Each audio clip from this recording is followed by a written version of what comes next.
Welcome back to another episode of 40 Facts About the 40K Universe. I am your host, Gershwan, and you are watching One Mind Syndicate. Today we continue talking about the Demons of Chaos as we get into a demon invasion. If you're new to the channel, subscribe. We post Warhammer 40K content every single day, and if you have any suggestions, just comment down below. But with that said, let's get into 40 facts on a demon invasion. A demonic incursion occurs when an entire army of the Chaos Gods breaks into the material realm. Often, strange omens herald this great weakening of the barrier between realms. Psychers have walking nightmares. The sky and stars buckle and shift. A feeling of ever-present dread descends upon the helpless worlds. The rift itself can take many forms. Often it looks like a swirling vortex of scopic energy, a seething whirlpool of raw magic. Other times the breach may show a glimpse into the realm of chaos beyond, so that maddening vistas of floating towers and screaming trees can be seen, driving mad all those who look upon it. Warp rifts have also appeared as gates of green fire, clouds of impenetrable shadows, boiling lakes of pus, and all other terrifying visions. From out of the roiling warp rift spills the legions of the dark gods. Hordes of demons appear, roaring, howling, gibbering, and screaming. They fall upon the unfortunate world in a tide of magical destruction. The air around a demonic host seethes with chaos energy, for the demonic incursion brings a portion of the realm of chaos with it. The ground melts and warps beneath the tread of the demons, and the sky around them flickers with a distant vision. As the chaos power pours from the rift, matter and energy fuses, turning familiar landmarks into a blistered mass of ever-changing horror. During an incursion on the hive world of Paragast, the powers of chaos transformed the principal city of Perihive into a nightmare. It became a twisted prison to billions of souls, trapping them with a withering dome of flesh-hungry thorns and creepers 20 kilometers high. Its roots buried into the surrounding ash waste for hundreds of kilometers in every direction, breaking through the sturdy ground to attack the defenders of Paragast, even as they fought against the legions of Nurgle and Slaanesh. On the Eldar extradited world of Menim Shimash, the demons of chaos entered through the planet's world spirit. This crystalline psychic network crisscrossed the world, joining together all the extradited settlements, housing the souls of their dead from 5,000 years of occupation. Tzeentch's realm infiltrated the world spirit and erupted from its steep pathways as monstrous crystalline serpents that spewed forth wave after wave of horrific chaos demons. Demonic incursions are bizarre and frightening to say the least. Without the physical limitations that restrict mortal armies, a demonic legion can appear and disappear at will. On occasion, it will mass for a great attack, and at other times, individual packs of demons will hunt across the globe, terrorizing the populace and randomly enslaving and killing. Even when the demons themselves are elsewhere, a settlement can be plagued by their presence on the same world. Those mortals with even the least psychic potential suffer terribly as the influx of warp energy unleashes the latent powers of their mind, immolating them with magic fire, freezing their blood, turning them into rocky statues, causing arteries to burst or brains to explode. Poltergeist activity and random bursts of devastating telekinesis and pyrokinesis can level buildings and slaughter thousands. People hear crackling voices, deranged screams, and lurid whispers, while unnatural stenches and exotic fumes taint the air. A demonic invasion is all but impossible to stop by conventional means. The very act of warring against demons feeds their power with fear and hatred. Even as the demons' forms are destroyed, more of their kind attack through the warp rift.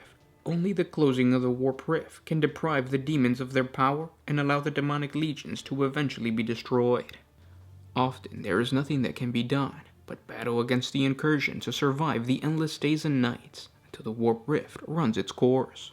Once the warp rift closes, the demons are cut off from their unnatural realm and can be hunted down. This is not without risk, for demons that know their time in the world of mortals is ending are spiteful and vicious, eager to cling to their existence for as long as possible. They tend to lash out against anything they encounter, whether warriors or innocents, and are driven into a deadly frenzy of fighting as their doom approaches. It is in these death throes that a demonic army often causes the most harm. butchering its way across the planet to satisfy its vengeance, heaping untold thousands of souls upon the altars of sacrifice in order to gain as much psychic energy as possible to sustain their weakening presence. During the Voxteth annihilation, the demon known as Skulltaker killed nearly 400 foes in 48 hours of a demonic incursion, twice the number of his victims over a previous 5 months.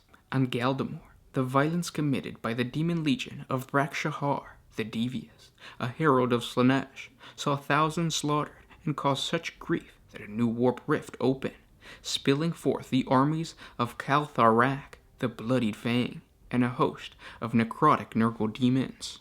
The 3 armies fought over the spoils of the world and left no creature alive by the time they eventually departed back to the realm of chaos.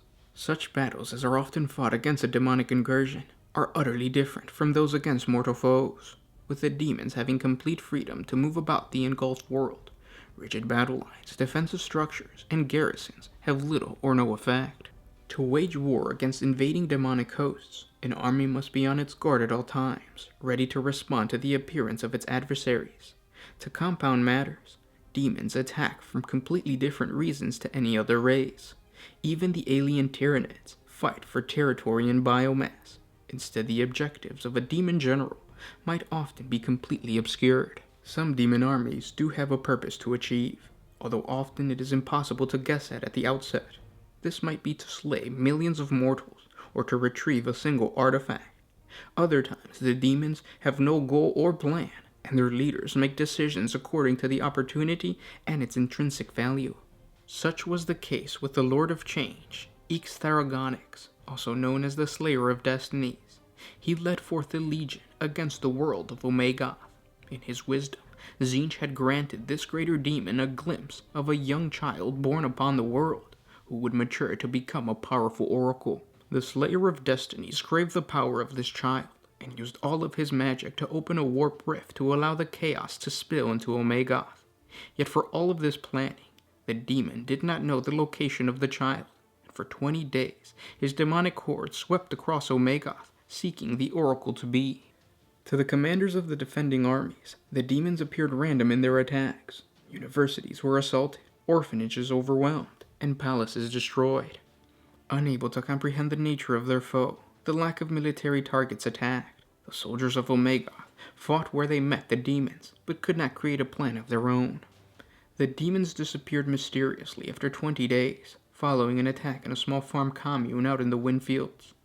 Unknown to the local army chief, the demon had found his prize, and stole the boy's powers of foresight. The populace of Omegoth were left bloodied and bemused, ignorant of what had befallen them. And those were 40 facts on a demonic invasion. I hope you guys enjoyed this video. If you did, don't forget to share it with your friends on Facebook or Reddit. It really helps out the channel when you do so. The reason I wanted to create this short video is because I am running a D&D campaign inspired by 40K, and the party just so happens to be fighting a orc shaman, or a weird boy basically, that might open up a portal to the warp if he succeeds in destroying the party and sacrificing a bunch of villagers. So I wanted to kind of get an idea of what the demon invasion would be like. I got some ideas. I think what I'm going to end up doing, well, I'm not going to say what I'm going to do because I think the Sound Alchemist listens to some of these videos, so I don't want to spoil it for him. He's one of the players in the D&D group. And yeah, so we are starting to create D&D content. Just because we've been playing D&D a lot, it's a lot of fun. So if you don't play D&D, you're still going to get the 40K content, but know that we will start creating new content for a bunch of new viewers. So just stay tuned, because I probably will talk about what happened during this demonic incursion. Really what I want to do is just make it so that it is mind-altering. Like, things just completely mess up the minds of the players, just like in 40K, that psychers or magic users or warp users just go crazy. Their brains explode. They're not the same after an incursion. So I really want to take that from 40K and play with it. If you guys have any other suggestions for topics of 40K, comment down below. Don't forget we have a Patreon, so if you enjoy our content, support us on Patreon. It helps us create more videos for you guys, and it's just $1 a month. If you can't, liking, commenting, and sharing helps out the channel. But with that said, I'll talk to you tomorrow. This is Gersh1 with One Mind Syndicate signing out.